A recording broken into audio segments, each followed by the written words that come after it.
Paano yan mga DBS? Nilaglag kayo ng sarili nyong idol. Diyos ko, my goodness. Ito tayo ngayon dun sa, dito kay, sa pulburon issue. Okay. Kasi di ba matagal na ngang umiikot yung balita na yan, ng pulburon na yan. Kaso ang problema, walang kumaagat doon sa hamon na ilabas yung video. Tapos ang daming excuses kasi hodang matatanggal daw yung kanilang page, etc. etc. Tapos nagkaroon pa ng tanggalan / deactivate ng page para magkaroon ng konting drama, diba? So, may ganun mga klaseng sistema. Pero wala silang nailalabas na ebidensya. Wala. So ngayon, ano nangyari? Di syempre, ako personally, on a personal level, kapag nagla-livestream, sinasabi ko, ilabas niyo yung video. Ilabas niyo yung video para maniwala ang taong bayan. In fact, pag nilabas niyo yung video, makikisama pa ako sa inyo. Sasabihin ko, impeach Bongbong Marcos. Pero dadagdagan ko rin, impeach Sara Duterte. Silang dalawa. Bakit? Complicit sila eh. Partners in crime yan. In fairness, kapag ang ending kapag ganon. Partners in crime sila. So tanggalin pareho. Diba? Ganun ang akin. Ngayon mga Kojero, for the longest time, last week, puro yan ang sinasabi ko. Tapos, walang kumaagat. In fact, umabot pa ako sa level ng sabi ko sa live stream. Ipadala nyo na lang sa akin yung video, ako maglalabas. Ngayon, mga Kojero, eto na. Dahil wala naglalabas ng video, meron na lang nagtanong kagabi sa press con sa mga hindi pa nakakabalita. Yan. Medyo inedit ko ng konti. Pero, yan yung video. Okay. Ano to? Kahapon kasi nag-press con si Digong. Merong taga-media na nagtanong tungkol dyan sa pulburon issue na yan. Sumagot si Digong. Sumagot si Digong. Ito ang sabi ni Digong. Pero as usual, mga Kojero, bago natin puntahan yan, mag-shoutout muna tayo sa mga kaibigan natin sa Sendwave. Yan, kung kayo ay nasa US, UK, Canada, Italy, France, Spain, Ireland, and Belgium, may pwede na ba magpadala na inyong mga remittances sa Pilipinas, gamit po ang Sendwave. Ang gagawin nyo lang, i-download ang Sendwave app, gawa kayo ng account. Ilagay nyo ba ang account details dyan at pwede na magpadala sa GCash, sa mga bangko at iba't ibang mga pawn shop sa bansa. At kapag gumamit pa kayo ng promo code na Coach Jarrett, sa una nyong padala, ay makakakuha pa kayo ng karagdagang $20 free credit. Kaya yan, gamitin na sa Sendwave for all of your remittance needs. Yan. Mayor, ayoko patulan to pero narinig ko kanina si Attorney Harry Roque talagang nagsalita at nagtanong din. Vlogger Maharlika in social media is masyadong sikat ngayon yung sinabi niya. May video daw siya na si BBM ng pulburon, yung isyong pulburon. And ang nagbibigay daw si Justice Secretary at ang bumibili ay si First Lady. Pero this becomes an issue ngayon. At kanina nagtanong si Harry Roque, narinig ko, what if ito ay totoong may video, what would happen to the country kung mapatunayan? Even yun, narinig din kita before, may sinabi ka regarding a leader na nagko-cocaine. I just don't know who it is. But right now, may lumalabas po na ganyan. Wala yan. Yung video. Well, I can see that hindi lang leader dito, karaming mayor dito nagko-cocaine.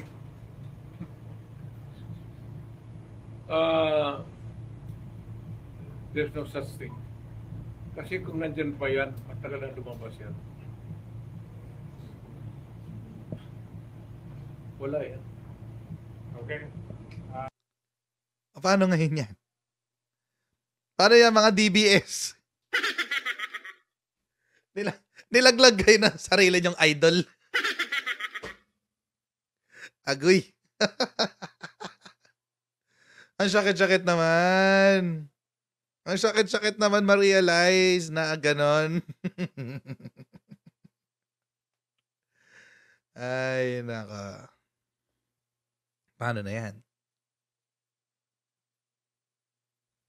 Paano na yan? Wala yan, sabi ni Digong. Ulitin nga natin, sinabi ni Digong. Para lang maramdaman ng mga DBS kung gaano sila katanga.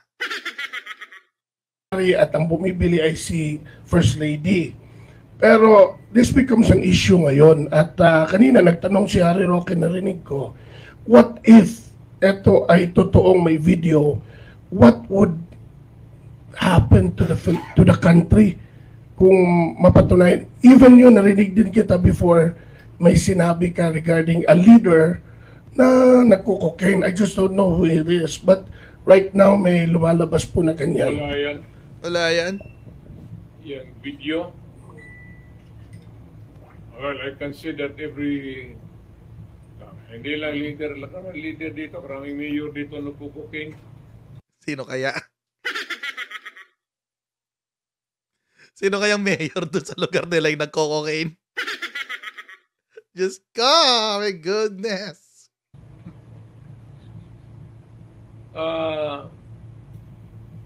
There's no such thing. Kasi kung nandyan pa yan, matagal na lumabas yan. Wala yan. Okay? Sabi nito ni sabi ni Lian Paul, huwag kang umiyak, Brad. Kapag totoo ba, magsasorry ka. Ba't ako magsasorry? Hindi naman ako yung budol. Humingi kayo ng apology doon sa tao na binudol kayo. Ba't ako magsasorry sa inyo? Ano ba bang sinabi ko, di ba? Ang sabi ko pa nga ito eh. Kung totoo yung video na yan, kasama nyo pa ako na magtatawag ng impeachment.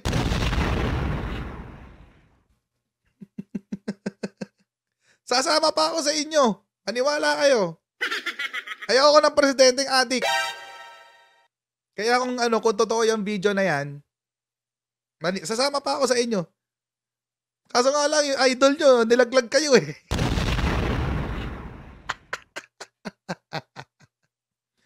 Kaso nga naman, yung idol nyo, nilaglag kayo.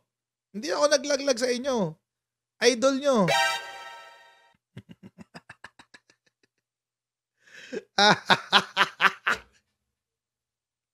Paano ngayon yan?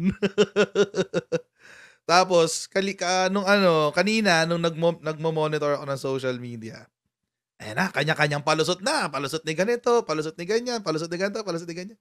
Dami ng palusot. Mag-sorry na lang. Sila ang dapat mag-sorry sa inyo. Kasi binudol nila kayo.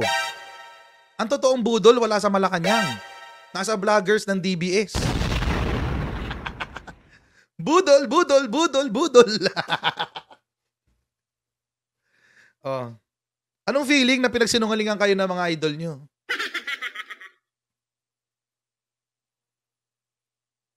Diba? Bilib na bilib kayo, diba?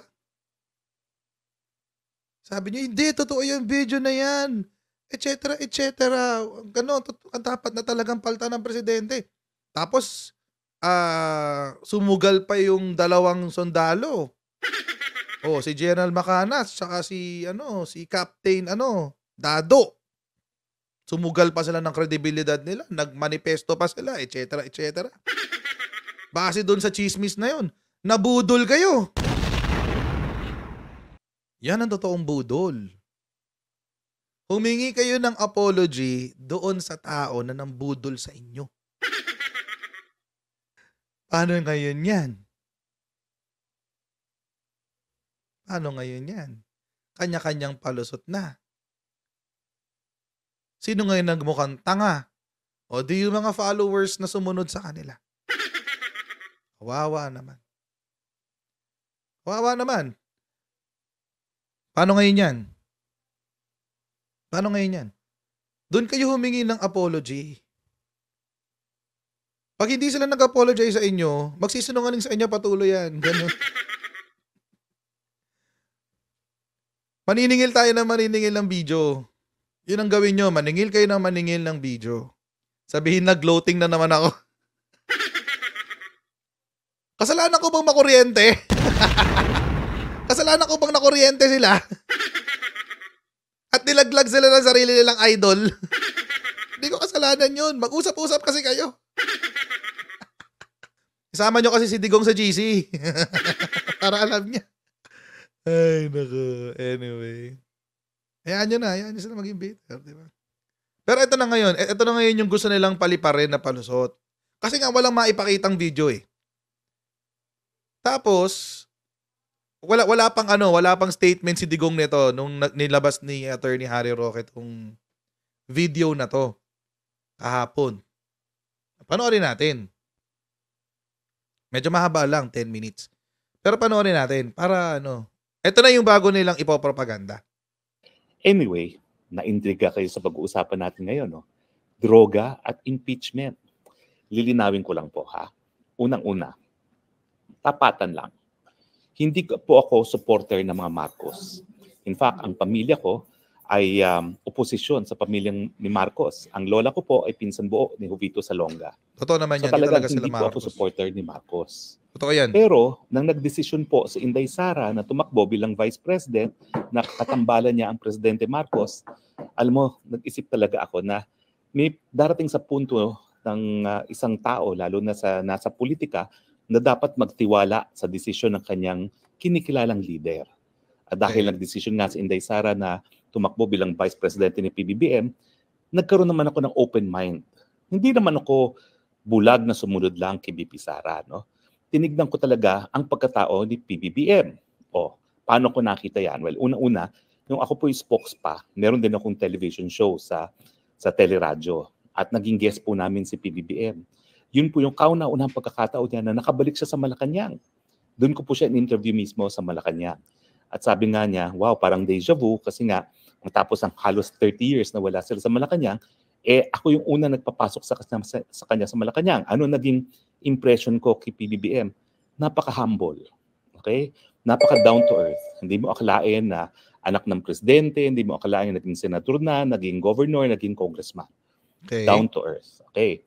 Now, bago po yun, yung aking chief of staff as spokes, naging chief of staff din ni PBBM, si Batin. Kinasal po si Batin sa Bali, Indonesia, no? At naging ninong kami pareho. So naging kumpare kami sa isang kinasal na malapit sa amin pareho. Chief of staff ko as presidential spokesperson, chief of staff niya as senator. Wait lang, forward. Pero napansin ko, natapos yun, nangangampanya na, hindi pa official na kampanya, umiikot. Nakasabay ko umikot si PBBM. Una-una sa Cebu.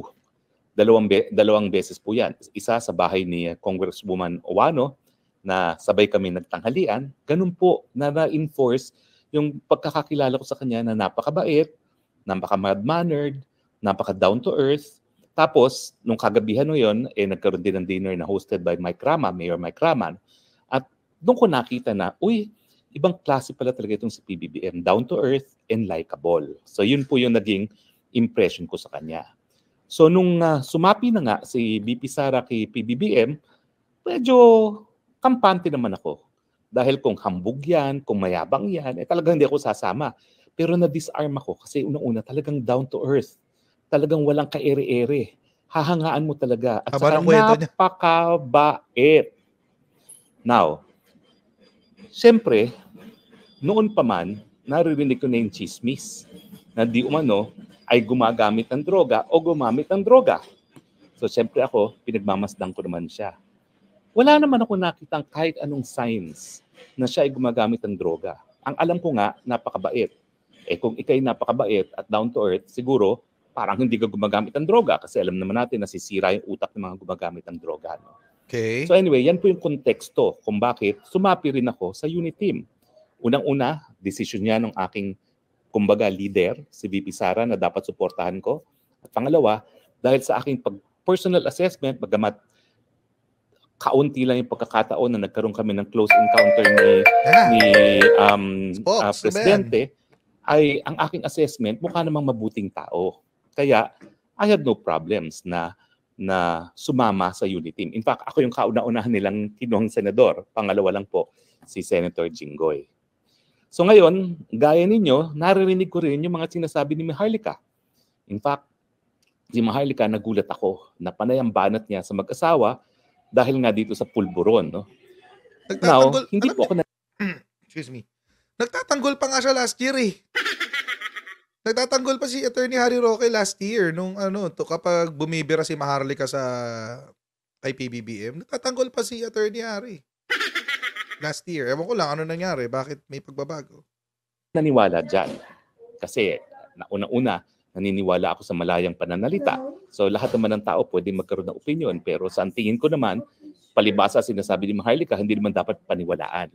So ako, nanindigan pa rin ako na basta kakilala ko si PBBM, tingin ko mabuti naman ang kanyang pagkatao. Pero syempre, nasa likod ng isipan ko, si Maharlika matagal ng supporter talaga ng mga Marcoses. Yan talaga ang loyalist. What Pero, the F? No, at saka hell nung no. ako, Spokes, nag-i-interview ko siya, nag-i-interview niya sa akin, ang alam ko talaga, ang loyalty niya sa mga Marcoses. Alam nyo, yan pa rin ba yung excuse niya? Yan pa rin ba yung basehan ng mga DBS para maniwala sa sinasabi ni Maharlika? Kaya ayoko ng personality politics. Yung tipong maniniwala ka lang dahil loyalist ka, maniniwala ka dahil DDS ka, etc. etc. Sana matuto rin tayong mag-isip, di ba? Tuloy natin. Walang ang loyalty niya sa mga Duterte. Pero ganun pa man, sabi ko nga, nakakagulat na all of a sudden, si Maharlika ang nangunguna pa dun sa pagbintang na gumagamit ang pulburon, hindi lang si PBBM, kundi si First Lady rin. So, mga panahon na yun, narinig ko na, pero dahil nagkaroon ako ng personal assessment na mabuti naman ang pagkatao ni PBBM, hindi po ako naniniwala. Ang problema po ngayon, hindi lang si Maharlika nagsasalita. Meron na pong lumabas na dating sundalo na PMAyer at kumpirmadong PMAyer naman, yung parang Clemente yung pangalan, pero kumpirmado ko po na PMAyer, sila ngayon nagsasalita na rin ng withdrawal of support dahil nga daw po sa paggamit ng pulburon. Ngayon, lilinawin ko po, wala akong personal ng pagkakaalam kung gumagamit o hindi ng pulburon si PBBM o si LAM. Pangalawa, kung gumamit man sa mga nakalipas na panahon si PBBM ng pulburon, wala rin akong pakialam. Bakit? Si Prince Harry nga, sa libro niya, umamin siya na gumamit din siya ng coke.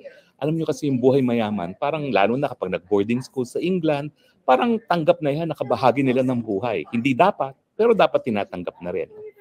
So, wala akong pakialam. Pero syempre, ibang usapan na yan, kapag presidente, ay di umano, ay gumagamit pa rin ng pulburon. Ulitin ko po hindi ako naniniwala. Wala akong sapat na impormasyon.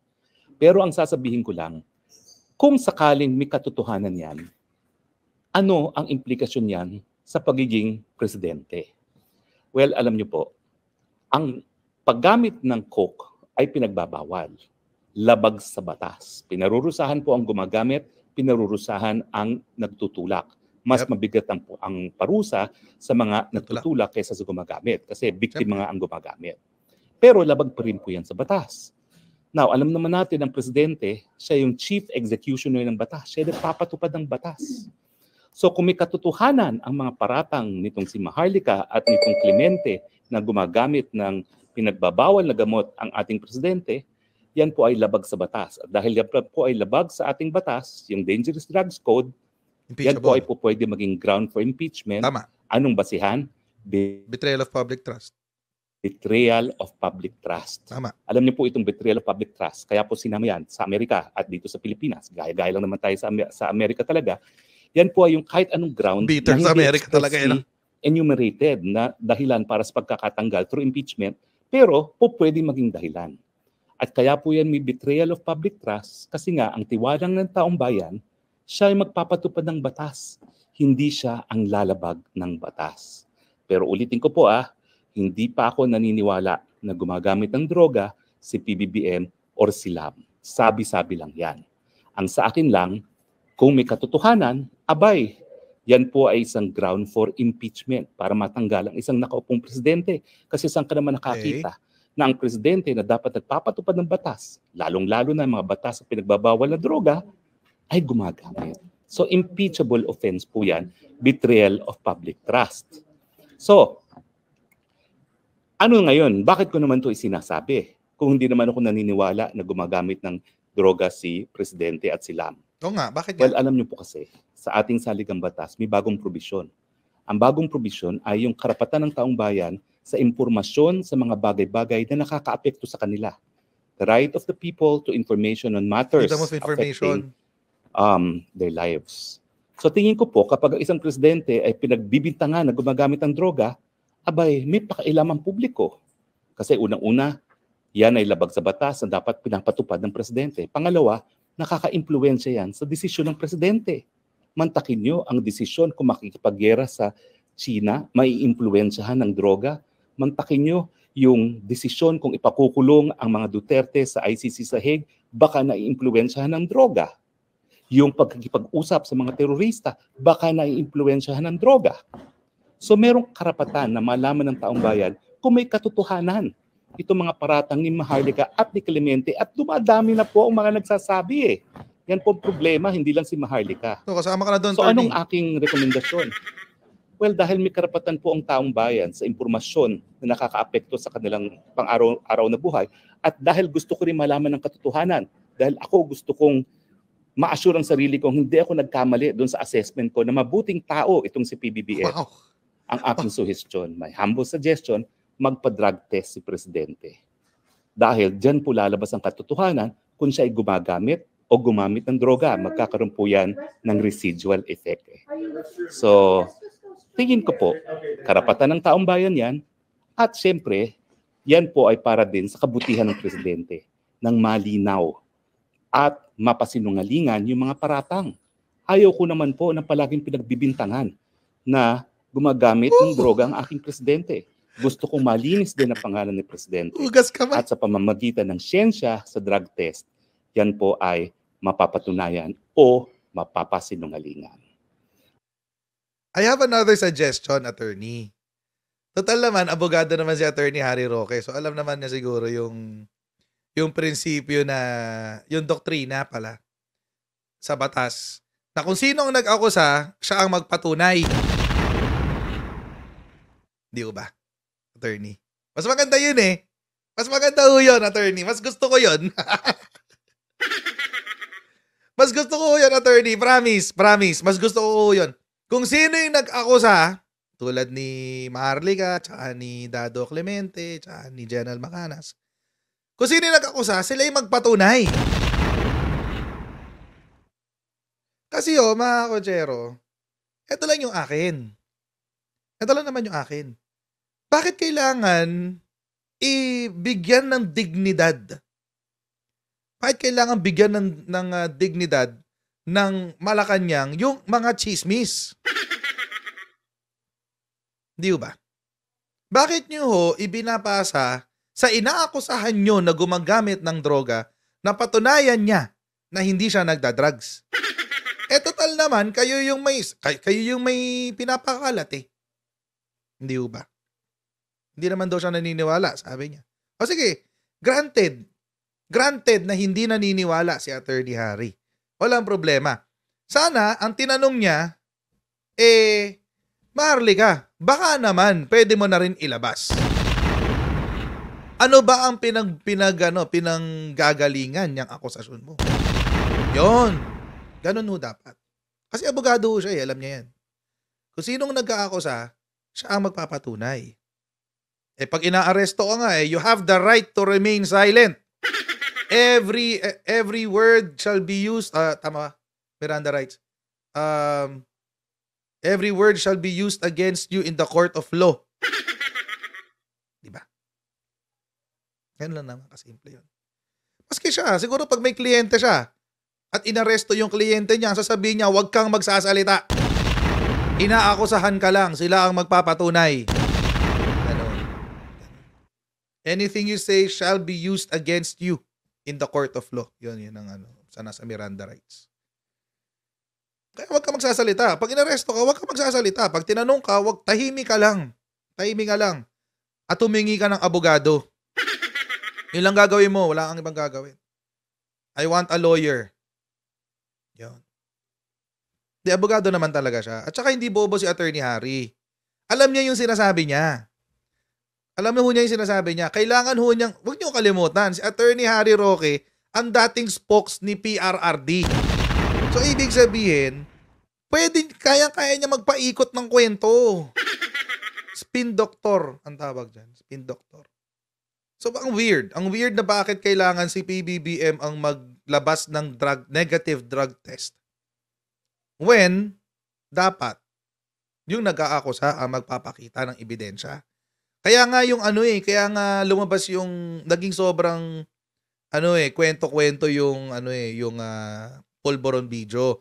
Kasi that is evidence, that is proof of what PRRD said na merong presidential candidate na tatakbong merong presidential candidate na nagko-cocaine. Kaya sumabog yung issue na, yun yung kabit-kabit niyan. Eh ang problema, may nagsabing nag-video, kaso hindi napatunayan.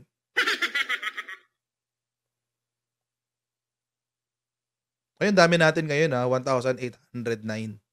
Grabe naman kayo. Mag-like naman daw ho kayo, sabi ng aking assistant. Mag-like naman ho kayo, please. Minsan lang may manood sa akin gatong karami. Yun. Parang kapag sinabihan ka, baliw ka na siguro. Ganon. Ang sagot dyan, ano ebidensya mo? Meron ka bang psychological test ko? That's so weird. And take note mga kotsero feeling ko ito na yung magiging susunod na litanya ng mga taong gustong ipagpatuloy yung batikos sa droga. Ito na yung susunod. Ito na yung next. Abangan nyo yan. So, pag may nagsabi ng ganyan, ang sasagot natin, sagot nyo lang is, sino bang nag-akusa? Kayo magpatunay. Yun, ganun lang kasimple. Ganun lang makasimple. Pero, teka lang. Akala ko ba impeachable offense? Hindi ba? Kasi violation ng Dangerous Drugs Act. Anong gagawin natin dito?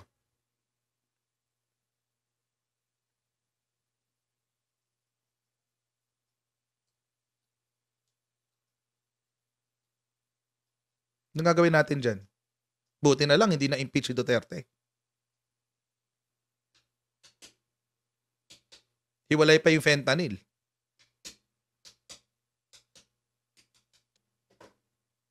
Kayo nga, walang ebidensya eh. Ito, umamin. Pina-impeach nyo ba? Hindi. Pokrito talaga.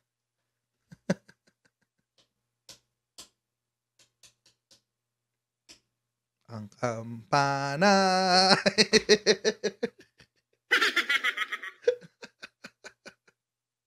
Siya mismo nagsabi niyan. Hindi ko alam kung joke to pero ang sabi joke lang daw kasi. Pero sinabi ni Digong, it's a killing activity and I think that at my age, ako hindi masyado kasi nagmamariwana ako para magising. Sa iba, hindi na kaya. So may iba pa?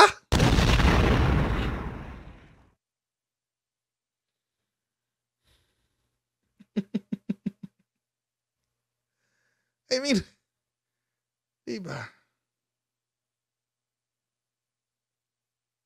So paano na, Attorney Harry? Impeachable offense. O ba't di kayo nag-iiyak before ng impeachment?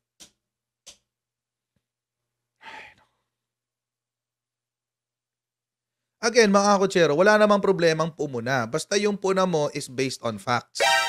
Yun lang naman yun ang usapan dyan Diba? Yung puna mo is based on facts.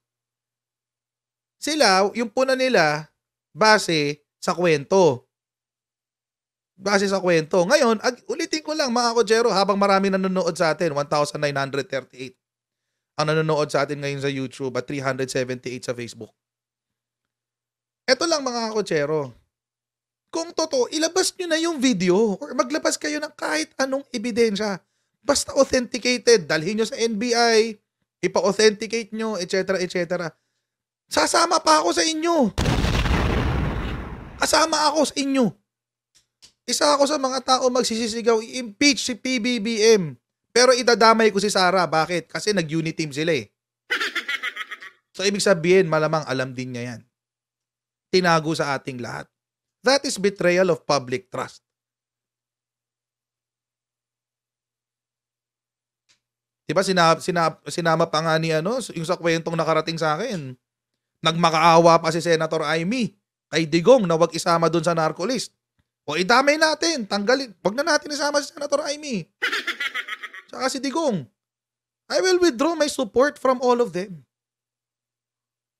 Kasi ayoko ng ganyan, ayoko ng drugs. Lalo na ayoko ng drugs sa Malacanang.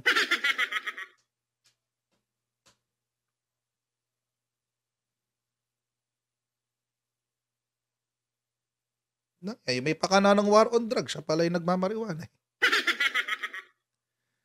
I mean,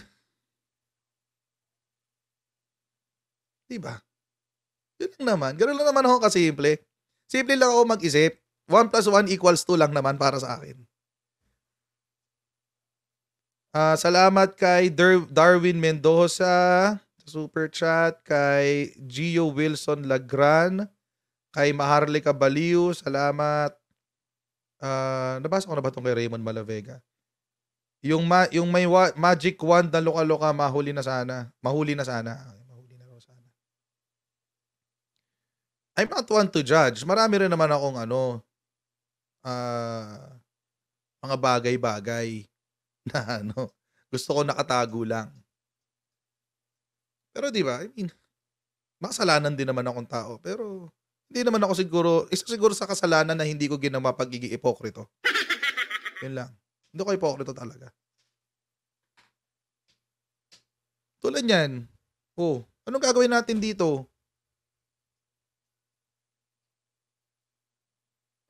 O sasabihin na naman ng mga DBS, hindi, joke lang yan. Alam niyo naman si Digong, hyperbolic statement. Ay nako, sinabi ko na rin yan para pagtanggol si Digong.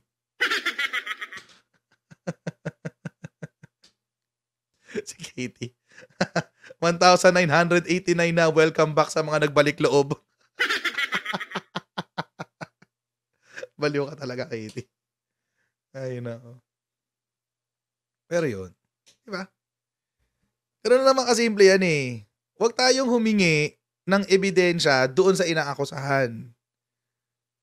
Karapatan nila na una, malaman kung ano yung inihahabla sa kanila.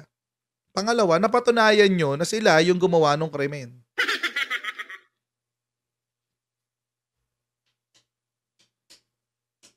So, expect nyo na yan expect nyo na yan. In the following days, expect nyo na, sasabihin ng mga tao na supporter, mga Duterte Balahura supporters,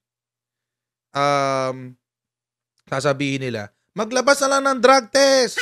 Yan, drug test. So, Malacanang ka, wala kang pan-drug test. Expect nyo yung ganun. Yun na yung bagong script. Wala kayo.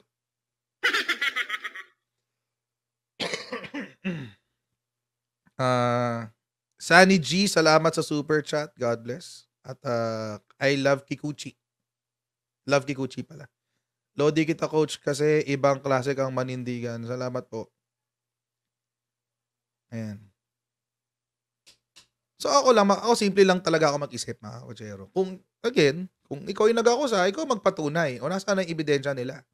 So ngayon, dahil wala silang ebidensyang maipakita, ipapasa nila doon sa inaakusahan nila na patunayan na hindi niya ginagawa yun. Classic. Diskarte talaga yan ng mga vloggers na yan. Ganyan talaga sila. Gagawa sila ng intriga, tapos ikaw i-challenge nila. Patunayan mo nga mali ako? What the heck? Patunayan mong tama ka. Ganun ang diskarte dyan. Parang mga ungas ang wala. Di pala parang, ungas talaga. Again, mga kotsero, kung pupuna, sabihin na lang yung totoo. Di ba? Wala naman problema eh. Punahin nyo gamit ang katotohanan. Kapag hindi kaya, paturo. Magpaturo kayo. Dami-dami nyo mga experts dyan sa DBS, di ba? Mga experts. Paturo kayo ng script. Di ba? Or magbasa kayo ng sarili. Ako, nagbabasa ako ng sarili ko. Nag-research ako. Pagkamali man ako, maliit lang yung margin of error. Pero, kasi dahil nagbabasa ako. Try nyo magbasa paminsan-minsan. Ay, nako. So, ayan po mga kotsero. Maraming pong salamat sa inyong patuloy na pagsuporta sa ating channel. Kaya huwag niyo po kalimutan mag-like, mag-share, at mag-subscribe sa ating Coach Jared YouTube channel at pa-follow na rin po tayo sa ating Facebook page. And God bless everyone. God bless all of you. LB Soriano, salamat po sa inyong super chat.